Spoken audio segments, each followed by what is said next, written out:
मतलब भगवान निराकार ऐसे कहा गया है। इसका अर्थ क्या है ना, इसका अर्थ है कि भगवान का कोई भौतिक हाथ नहीं है। भगवान का क्या नहीं है? भौतिक हाथ नहीं है। जैसे हमारे हाथ में अगर कट जाएगा तो खून निकलेगा, है या नहीं?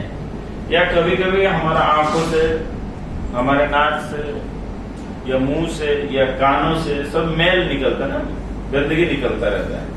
मगर भगवान का ऐसे नहीं है। जब पितामह भीष्म दर्शन के कहा कुरुक्षेत्र में कि भगवान के शरीर में कई एक तीर लगा, भगवान के शरीर में कई एक तीर लगा और तीर से भगवान के शरीर से खून निकला, लाल जैसे आपके शरीर में खून है वैसे खून निकला। हाँ। तो पितामह भीष्म ने देखे क्या वो साधारण खून है, क्या हमारे तरह है कि नहीं, ऐसे नहीं। इसलिए कहते हैं कि जो मनुष्य है, अल्प बुद्धि वाला मनुष्य है, वो भगवान को साधारण मनुष्य दृष्टि से ही देखते हैं।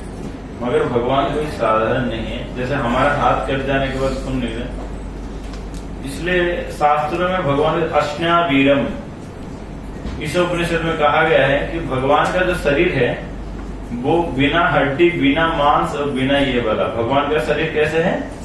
सच्चित आनंद, सत चित और आनंद वस्तु से भगवान बने हुए। सत मतलब है जो हमेशा के लिए रहेगा। जैसे हमारा शरीर के असत है। जैसे हमारा शरीर, जैसे हम कभी कभार देखते हैं बचपन का फोटो लगा हुआ है ना, अभी वो फोटो चला गया है। अगर कोई व्यक्ति कोई क्राइम किया, कुछ क्राइम किया तो कुछ मैंने किसी को मारा पीटा या कुछ भी किया, तो अगर वो व्यक्ति को पुलिस में इंफॉर्मेशन देने के लिए चाहते हो, पुलिस के पास क्या लेके गए ना, बचपन का फोटो लेके गए हो, क्या पुलिस उसको पकड़ सकता है? नहीं। क्यों नहीं पकड़ सकता है? अरे व्यक्ति तो वही है, व्यक्ति तो वही है ना, है या नहीं? तो पुलिस उसको पकड़ सकता है? हाँ, क्यों नहीं पकड़ पाएगा? चेहरा चेंज। माता जी लोग समझ नहीं पा रहे क्या? समझ पा रहे या नहीं? अगर कोई व्यक्ति कोई क्राइम कर लिया, माने कोई अपराध कर लिया, तो आप क्या किया ना, पुलिस ने पूछा कि उस व्यक्ति का फोटो है या उस व्यक्ति को जानते हो ना? हाँ जानता हूं। तो आपने उसका एक बचपन का फोटो दिए उसको, मैंने 40 साल का व्यक्ति कोई क्राइम किया और आपने बचपन का फोटो उसको पकड़ा दिया कि भाई वही व्यक्ति तो है, व्यक्ति तो वही है या नहीं? नाम फाम या आधार कार्ड तो चेंज नहीं हुआ क्योंकि वही है। क्या पुलिस उसको पकड़ पाएगा उस फोटो से? नहीं पकड़ पाएगा। मगर व्यक्ति तो वही है। तो वो शरीर सत है या असत है? सत है या असत है? फिर भी हम एकदम फोटो लगा के हैप्पी बर्थडे करके क्या क्या नहीं करते हैं, देख पा रहे हैं ना? मगर भगवान का कोई भी फोटो हो, भगवान क्या है? सत्य है ना। एक ऐसे कथा आता है, इसमें बहुत सारे भ्रम भी है, फिर भी चलो कथा का ये की दृष्टि से।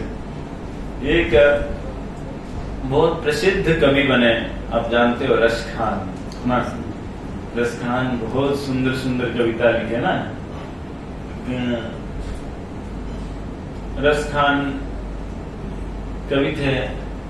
कई एक जगह में कथा का भेद होता है, मगर फिर भी जैसे हमने सुना, एक जगह में कहते हैं कि रसखान का जो जन्म है वो काबुल में हुआ था, कई जगह में कहता है दिल्ली में हुआ था, चलो किसी भी रूप से हो। तो उन्होंने भगवान के एक फोटो देखे। पहले जमाने में ऐसे खींचा हुआ फोटो नहीं था, जैसे पेंटिंग वाला भगवान का फोटो देखे। और भगवान जो उनके जो भगवान के नन्हे नन्हे चरण, छोटे छोटे चरण, भगवान मक्खन के मटकी के पास खड़े होते हुए फोटो देखे। रसखान उस फोटो को देख के मोहित हो गए।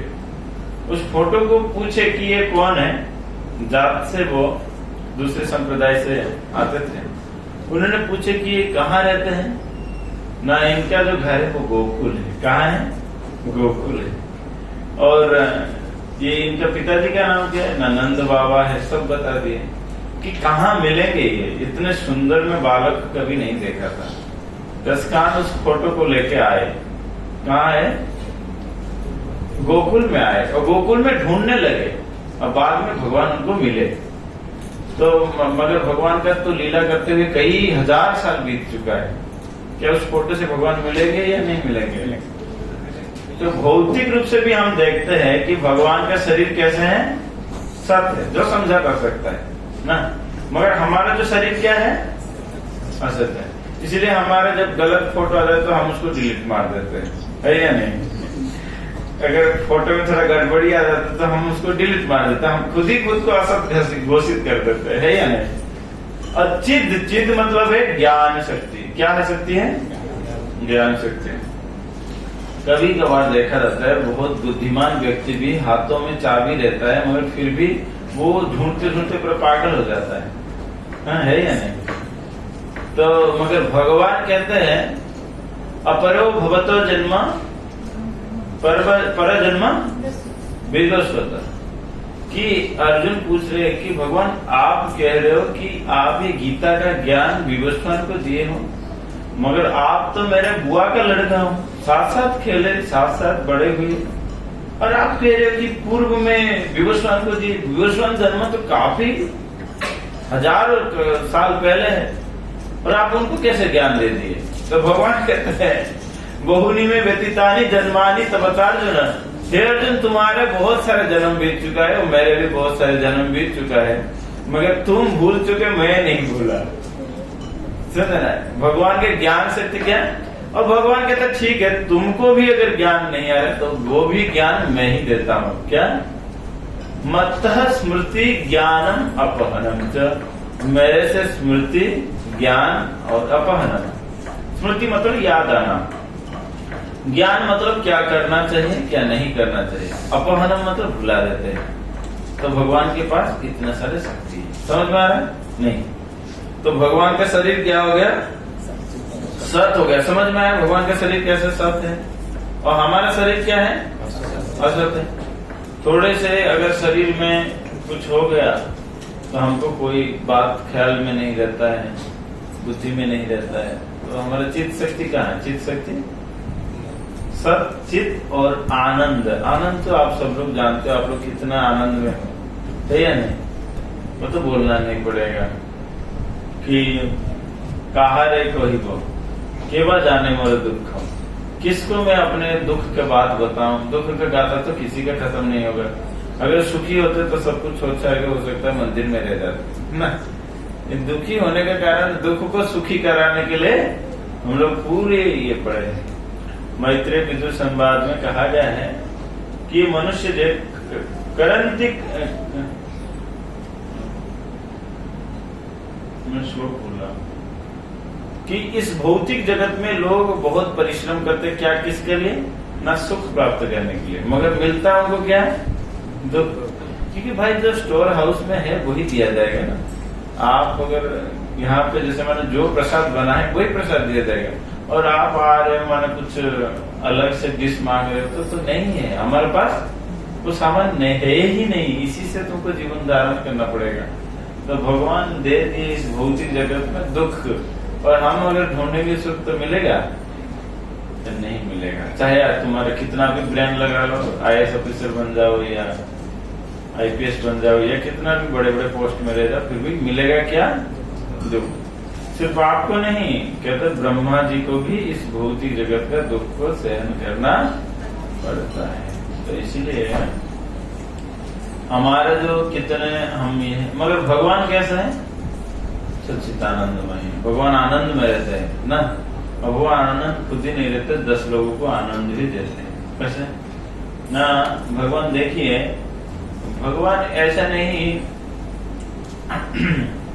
कि दैनंदिन जो असुर को मारते थे इसके बाद भगवान दुखी हो जाते, या असुर लोग आए या दुखी हो गए, या भगवान व्रत से छोड़ के चले गए या नहीं, ऐसा नहीं। भगवान प्रतिदिन रोने लग जाते थे, ऐसे तो नहीं है। भगवान हर एक परिस्थिति में अपने आप को आनंद अवस्था में रख लेते थे। लीला के दृष्टि से भगवान कभी कुछ किए, सिर्फ इतना ही नहीं कि आनंद में सभी लोगों को डुबाते भी थे।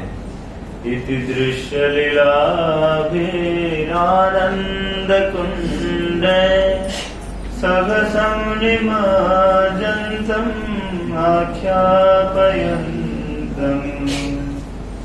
कि इति दृश्य लीला भी आनंद कुंड, पूरे ब्रजवासियों को लीला में डुबाते, आनंद का कुंड के समुद्र में भगवान डुबाते रहते थे। तो भगवान का क्या क्या गुण हो गया? भगवान का शरीर का गुण क्या है? सत, चित और आनंद। और हमारे जो अवस्था क्या है? असत, अचित और निरानंद। हम सब लोग, इसको कोई उदाहरण देना पड़ेगा। तो यही शरीर में हम लोग सब क्या है ना? जीव है। हम लोग कौन है? जीव। जानते हो तो ना, आप लोग भगवान हो। अभी वृंदावन में कितना फेमस माने बाबा जी लोग निकलते हैं। अभी बहुत फेमस बाबा जी लोग हैं और उन्होंने कई एक तरीके से तो कई भक्तों को तो जुड़ लिए, भक्ति जगत में तो जुड़े ही, मगर लास्ट में क्या कर दिए ना? लास्ट में ये घोषणा हो गया कि तुम भगवान हो। क्या हो तुम? भगवान। हमारे जीव गोस्वामी कहते हैं कि ये जो शब्द कहना मतलब है क्या करना ना? आध्यात्मिक रूप से अपने आप को आत्महत्या कर लेना। अगर कोई व्यक्ति ये घोषणा कर दे कि मैं भगवान हूँ तो बहुत बड़ा अपराध माना जाता है, भगवत अपराध माना जाता है। फिर भी कितने सारे लोग इसको छोड़ के उनके पास चले जाते हैं। इतना ही समझ में नहीं आता है कि जीव और भगवान हमेशा अलग है। भगवान सेव्य है, जीव सेवक है। क्या है? हमारे तो सुख क्या है?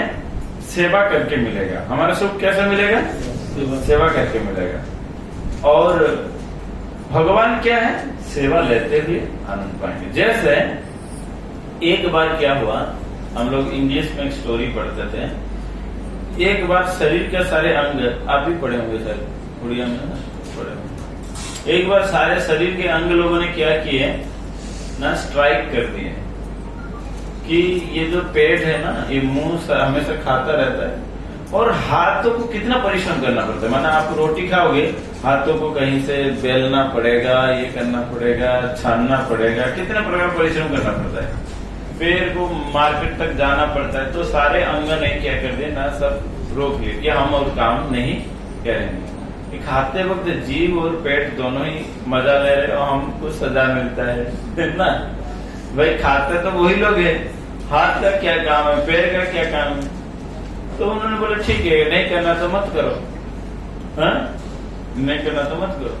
तो ऐसे एक दिन गया, 2 दिन गया, फिर उसके बाद हाथ भी कमजोर पड़ गया, पैर भी कमजोर पड़ गया, सब लोग कमजोर पड़ गए। फिर उनका बुद्धि आया कि अरे हमको तो सप्लाई कहाँ से होता था? वो स्टोर हाउस तो वो लोग हैं। तो तब वो समझे और तभी क्या किए, पूरे पुनराय सब देना चालू कर, फिर से स्वस्थ हो गए। इसी प्रकार हाथों को सेवा करते ही आनंद आएगा। हाथों को ऐसे नहीं हाथ में 1-2 रसगुल्ला में पकड़ के रखूं, वो क्यों खा रहा है, मुंह क्यों खा रहा है, मैं भी रसगुल्ला पकड़ के रखूं, ऐसे होगा? अगर हाथ कहेगा कि मैं क्यों रसगुल्ला खाऊं, उसको मुंह पे क्यों डालूं? जैसे आप कोई दूसरे व्यक्ति को कभी कोई वस्तु परोसोगे नहीं ना? अरे आप भले जैसे मानो कोई बढ़िया बढ़िया आइटम आएगा तो आप खुद कहोगे कि मैं कैसे खा सकूं। भगवान को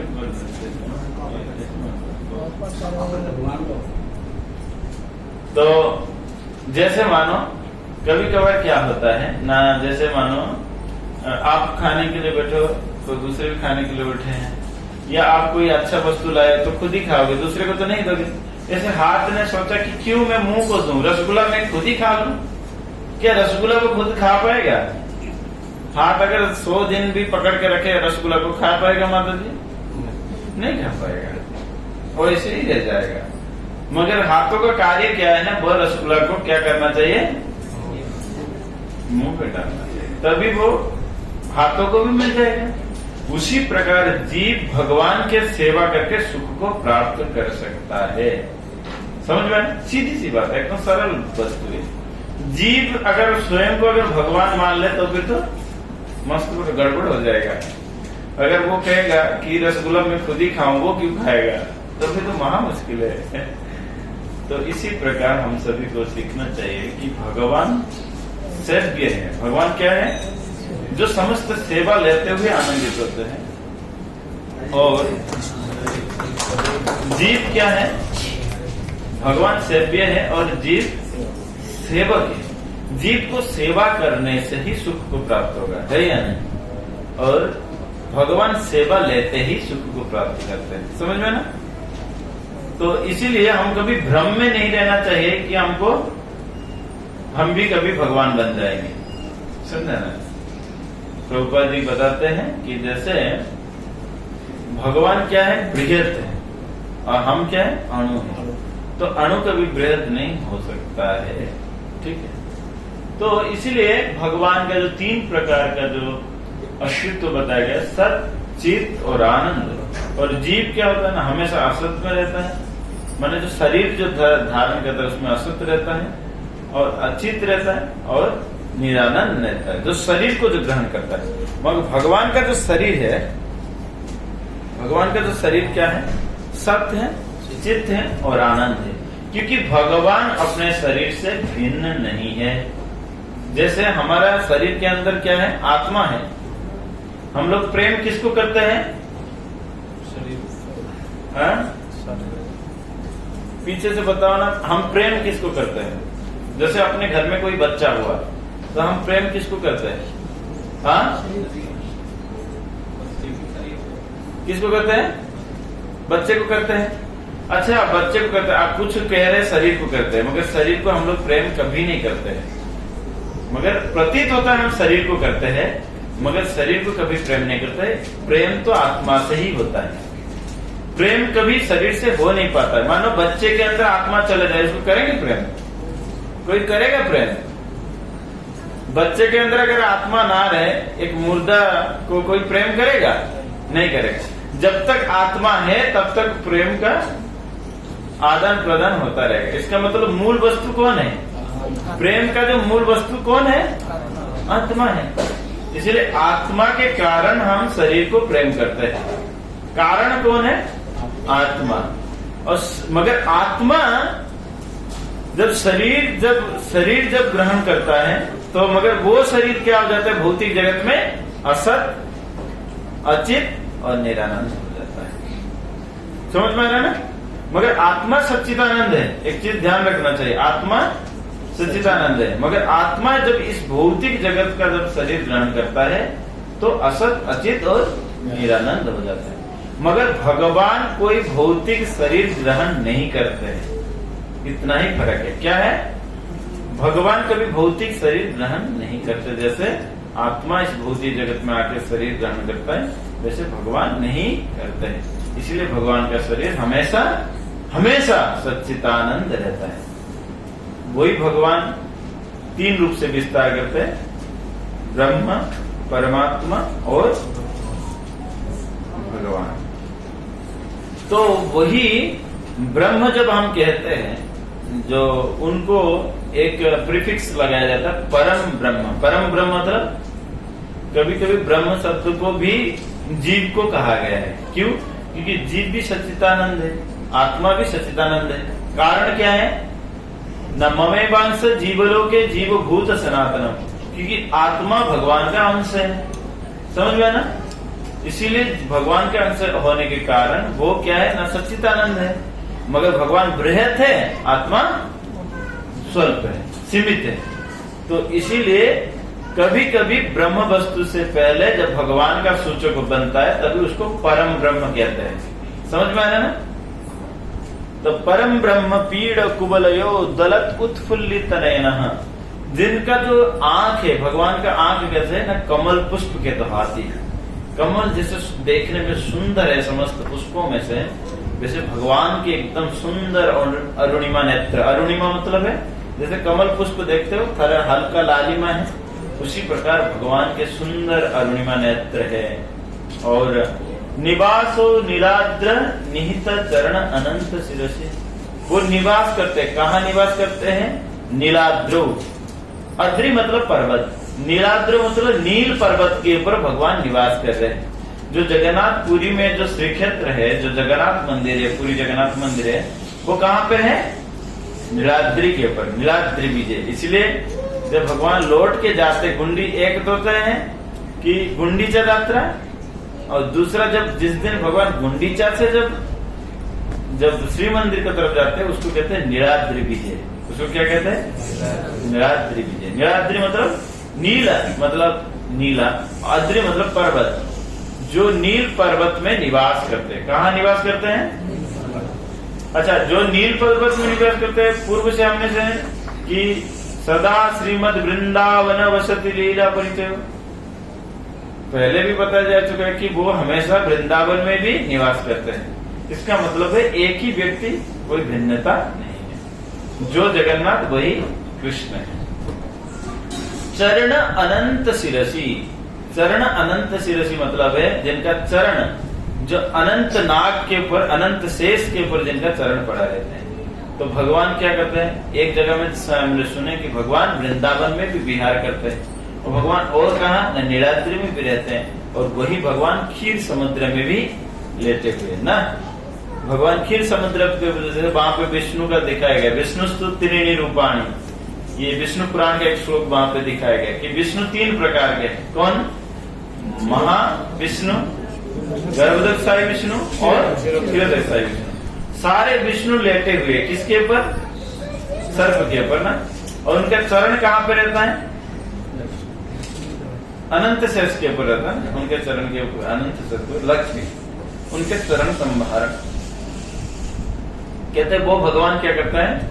न निहित चरण अनंत शिरसी, वो अपने चरण को अनंत शेष के ऊपर रखते हैं। अनंत मतलब जो अंत नहीं पाते हैं। किसका अंत नहीं पाते ना? भगवान का गुण कीर्तन का अंत नहीं पाते, वो इसलिए उनका नाम अनंत पड़ गया है। और उनके नाम शेष भी है, कभी भगवान के गुण कीर्तन को शेष नहीं कर पाए, इसलिए उनका नाम शेष पड़ा। शेष मतलब एंड, माने समाप्त नहीं कर पाया। रसानंदी राधा सरस बपुरा लिंगन सुख जगन्नाथ स्वामी नयन पथगामी भवतु में। मगर वही भगवान जो अनंत रूप से अपने आप को विस्तृत किए है, वृंदावन में भी और जो नीलाद्रि पर्वत के ऊपर भी, और जो क्षीरदक्ष साई विष्णु के रूप से भी जो निवास करते हैं, वही भगवान वो आनंद को कहां से प्राप्त करते हैं ना? रसानंदी राधा, जो भगवान के 3 शक्तियां हैं। हरि बोल बच्चे लोग।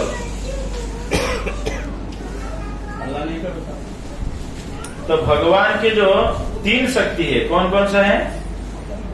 आह्लादिनी शक्ति, संधिनी शक्ति और संबित शक्ति। भगवान को जो आनंद प्राप्त होता है वो कौन सा शक्ति से? आह्लादिनी शक्ति से। वो आह्लादिनी शक्ति को अगर कोई एक मूर्ति में स्थापित कर दिया जाए, माने फॉर एग्जाम्पल कोई देखना चाहता है आह्लादिनी शक्ति कैसा है, वो कौन है?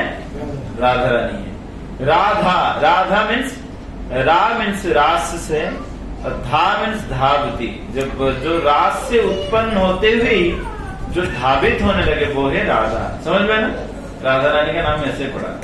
जो समस्त रस का जो उद्गम स्थली से उत्पन्न हुए और जो धावित होने लगे उनका नाम है राधा। तो राधा रसानंदी, समस्त रस का जो उद्गम है कौन है? वो श्रीमती राधा रानी। और सरस बपुरा लिंगन सुख, भगवान राधा रानी के साथ विहार करते ही भगवान आनंद प्राप्त करते हैं। समझा? इस बातों को जगन्नाथ जी से कैसे प्रतीत होता है?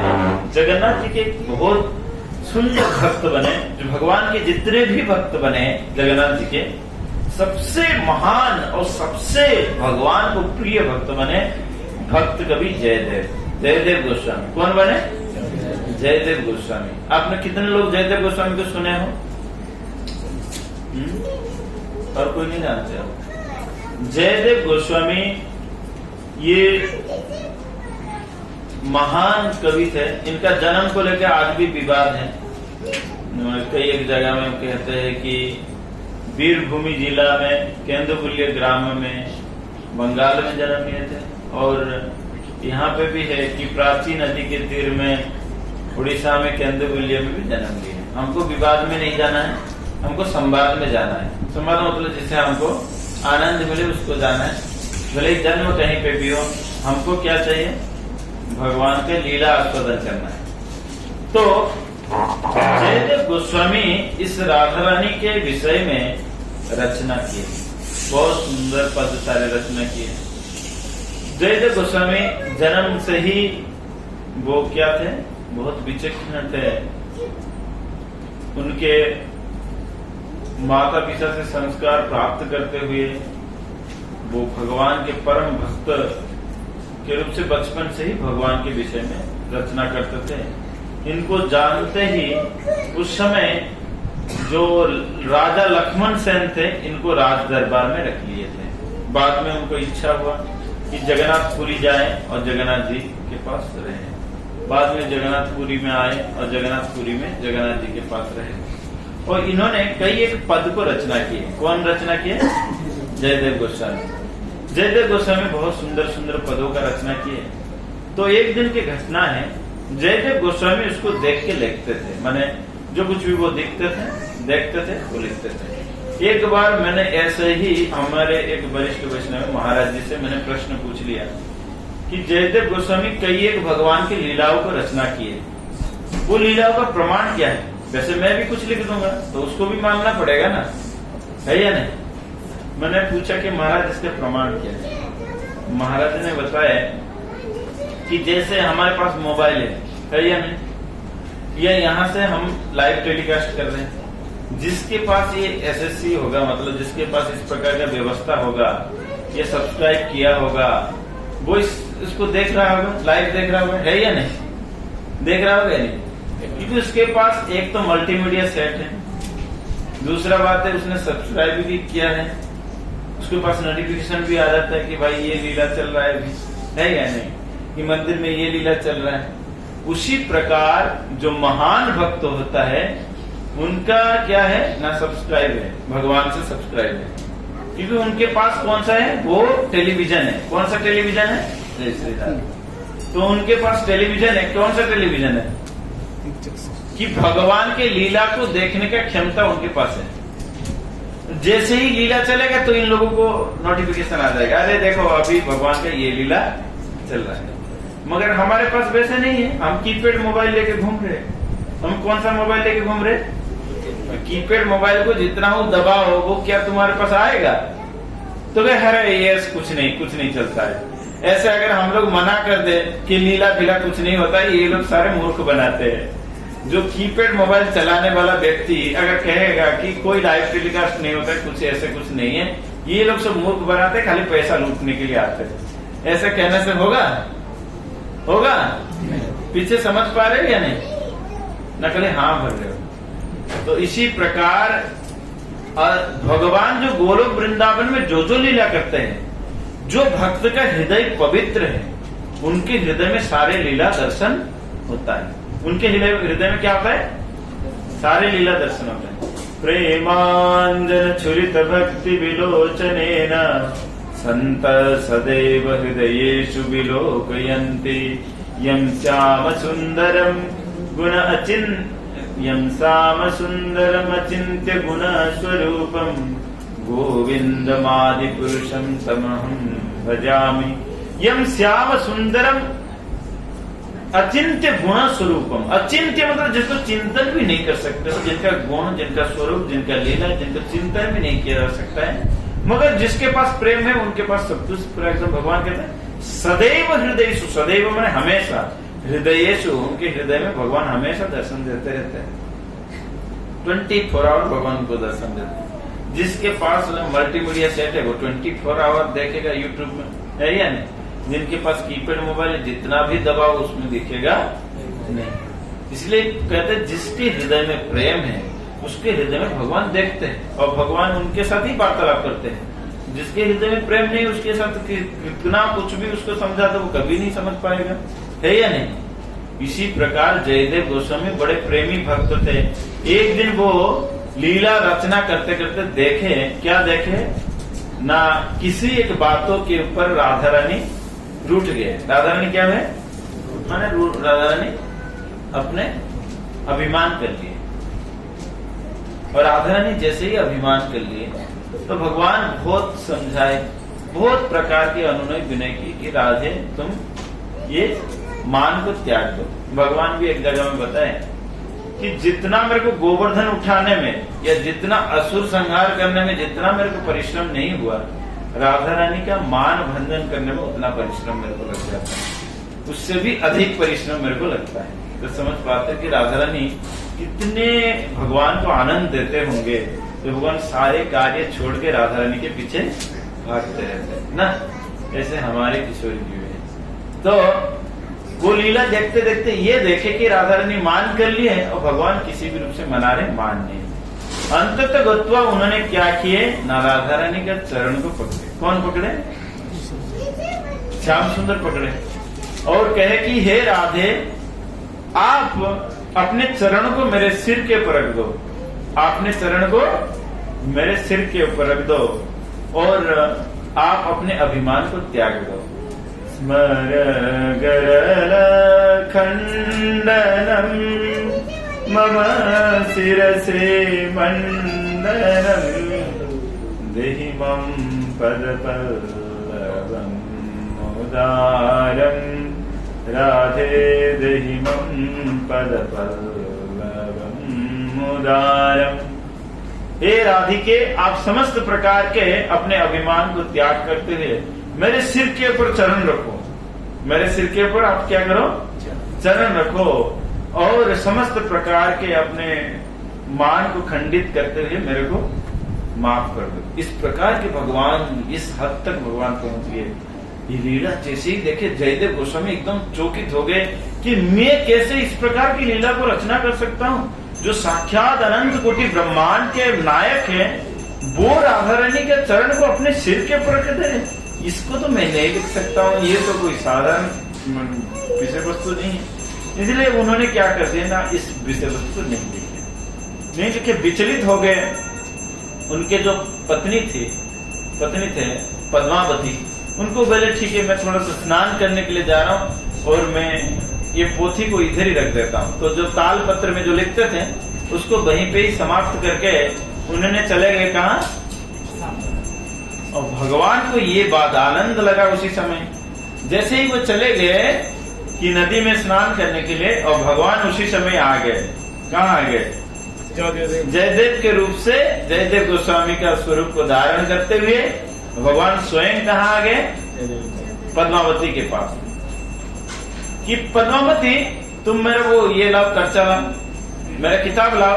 वो मैं जो पद भूल गया था वो पद मेरे को याद आ गया है ना। अब तो स्नान करने के लिए गए थे ना, ना, ना, ना, वो पद कहीं मैं भूल ना जाऊं, वो पद को पहले मैं लिख देता।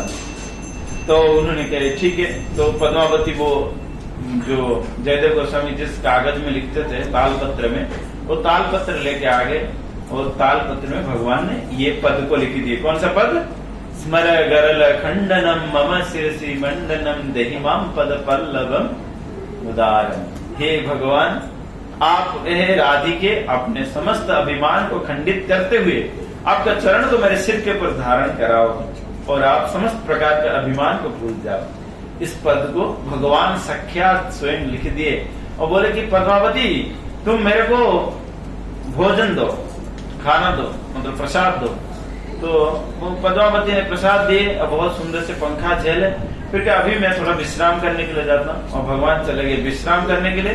तो उसके पश्चात उड़ीसा बंगाल में एक कल्चर है कि पहले पति खाएंगे, पहले, अभी तो कल्चर नहीं है, अभी कल्चर खत्म हो गया।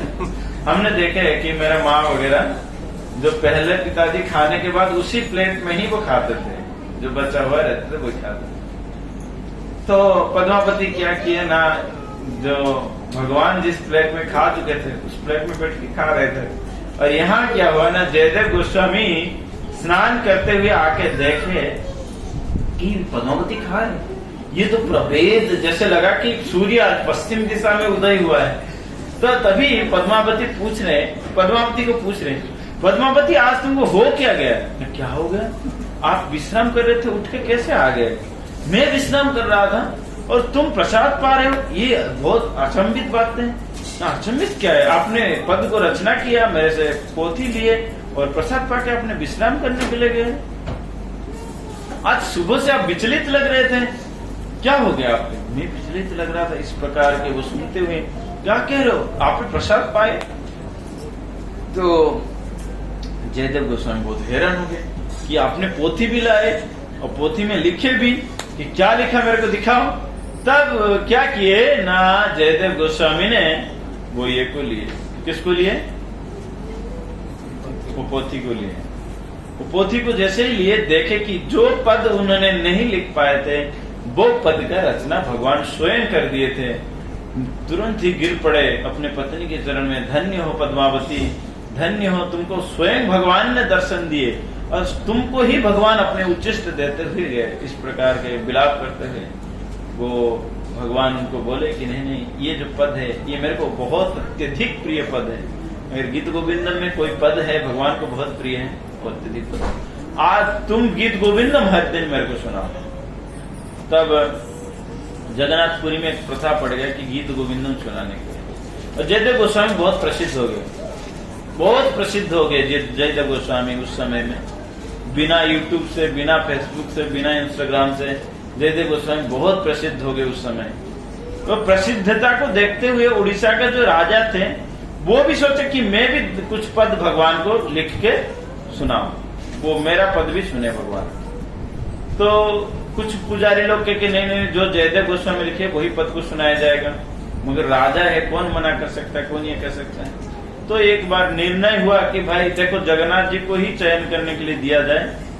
दोनों प्रकार का गीत गोविंदम हुआ, एक राजा लिखा हुआ, एक कौन, जयदेव गोस्वामी लिखा। तो दोनों गीत गोविंदम को कहे भगवान के पास दे दो, भगवान जिसको पसंद करेंगे वही रखेंगे। तो भगवान देखे कि जयदेव का जो गीत गोविंदम है वो रात्रि में दोनों ही पद दिया गया था। जो जयदेव गोस्वामी के जो गीत गोविंदम है वो अपने हृदय में लगा के रखे थे, और जो राजा ने दिए थे उसको चीर के फाड़ के फेंक दिए थे। तो सुबह जैसे ही देखे राजा स्वयं आके, मैंने चाबी तो खुद ही लेके गए थे, और स्वयं आके देखे कि इस प्रकार का अपमान बेइज्जती हुआ है। तो तभी राजा कहे कि मैं इस प्रकार के अपमान को सहन नहीं कर सकता हूँ, मैं क्या करूंगा, आत्महत्या कर दूंगा। और आत्महत्या करने के लिए राजा जैसे ही सोचे तो भगवान ने उनको रोके कि नहीं नहीं नहीं, ऐसे मत किया करो। जयदेव गोस्वामी का पद मेरे लिए अत्यधिक प्रिय है, तुम भी लिखे हो प्रिय है, मगर दोनों के बीच में कोई कंपैरिजन नहीं हो सकता है। फिर भी तुम्हारे 10 पद मैं सुनूंगा, बाकी सारे पद जयदेव गोस्वामी से सुनूंगा। इस प्रकार भगवान ने बोले। और वो गीत गोविंदम में जो ये लीलाएं वर्णन है कि भगवान किस प्रकार श्रीमती राधा रानी का जो रस को आस्वादन करते थे, ये सारे वर्णन है। मगर हम सारे जो भौतिक माने रोग से ग्रसित है, इसीलिए हम लोग के लिए गीत गोविंदम अभी आस्वादनीय विषय वस्तु नहीं है। हमारे लिए भगवत गीता बहुत बड़ी बात है। भगवत गीता अगर हमारे लिए ये हो जाए तो बहुत बड़ी बात है। फिर भी मैं 1-2 पद गीत गोविंदम से सुनाता हूँ। श्रीमती राधा रानी भगवान के अंगों, भगवान की सुंदरता के बारे में वर्णन किया। क्या है?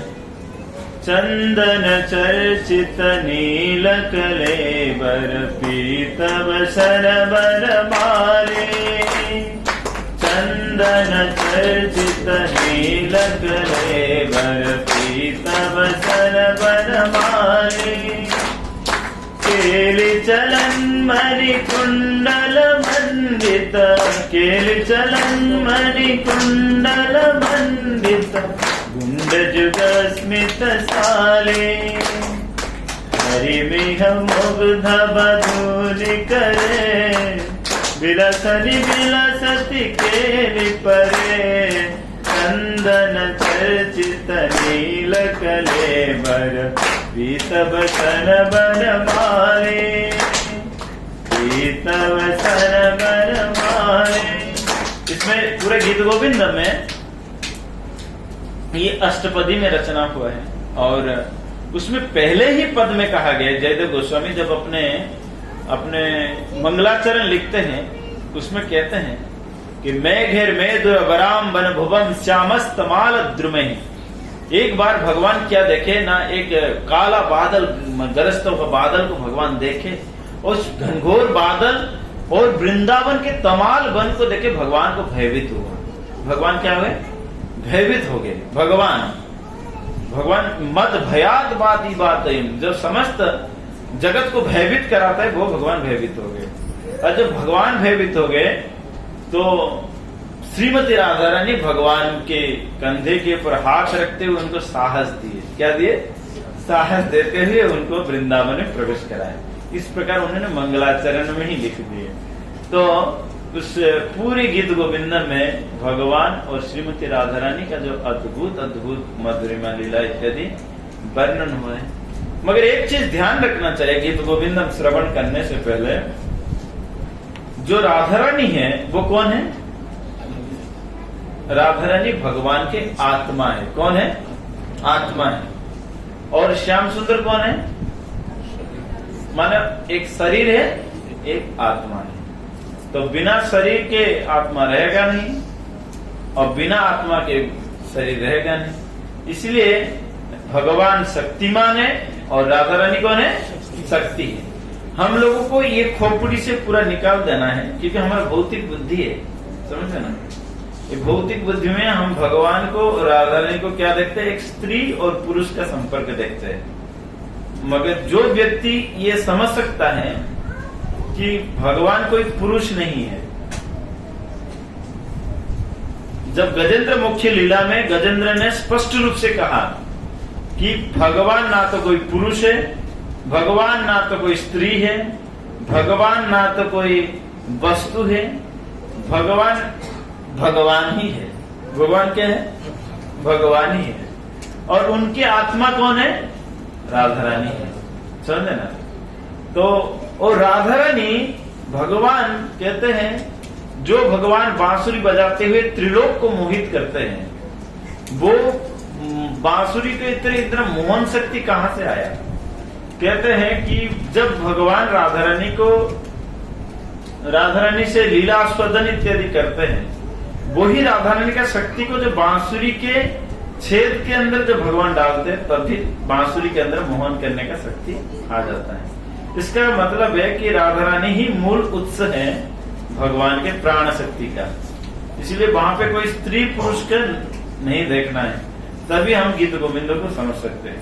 मगर इस भौतिक जगत में संभव नहीं, क्योंकि हम लोग मल्टीमीडिया सेट पकड़े, कई प्रकार के गंदे बातें देखते, गंदे चीज सुनते हैं, गंदे एडवर्टाइजमेंट को देखते हैं बड़े बड़े पेपर में। तो हमारे जो चेतना प्रदूषित हो चुका है। इसलिए हमको चाहिए कि बार बार क्या करें? भगवान का नाम उच्चारण करें। हरे कृष्णा कृष्णा कृष्णा हरे हरे, हरे राम राम राम हरे हरे। तभी हम ये शब्द को समझ सकते हैं कि रसानंदी राधा बपुर आलिंगन सुख, किस प्रकार भगवान राधा रानी से सुख को प्राप्त करते हैं। और वही जगन्नाथ स्वामी नयन पथगामी भगवत में, वो जगन्नाथ स्वामी मेरे नयन पथ का गामी भगवान। अवश्य ये श्लोक बहुत ऊपर लेवल का है, मगर हम सभी को ये सोचना चाहिए कि हम जप करें तो फिर धीरे धीरे मन शुद्ध होगा। विषय छड़िया तबे शुद्ध हबे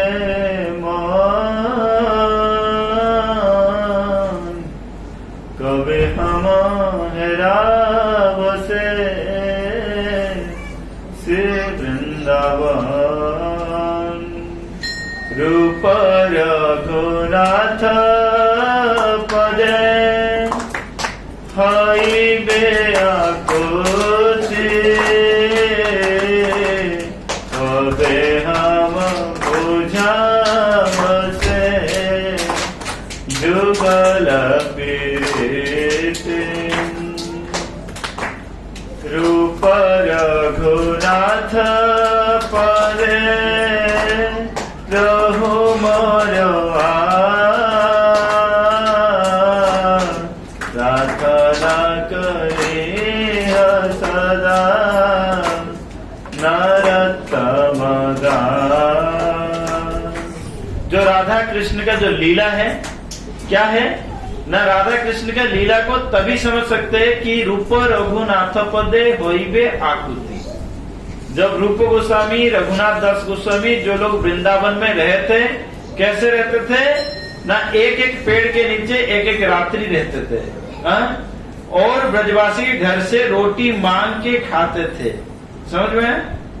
और इतने वैराग्य का जीवन धारण करते थे, तभी उनके हृदय में राधा कृष्ण का लीला प्रकाशित हुआ है। कलयुग में तो ये संभव नहीं है, पेड़ के नीचे जाके रहोगे। दूसरा दिन हो सकता है पुलिस वाला आपको, हो सकता है कोई सोचे कि भाई कौन है, जासूसी है ना क्या है, तो उठा के लेके चले जाए।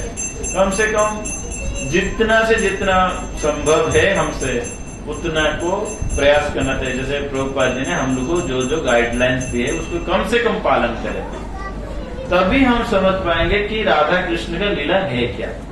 भले ही यहाँ पर श्लोक में कह दिया है कि रसानंदी राधा सरस गोपुरालिंगन सुख, वो समझ में आएगा नहीं। हमारे दिमाग में क्या आएगा, वही गंदी चिंताधारा ही आएगा।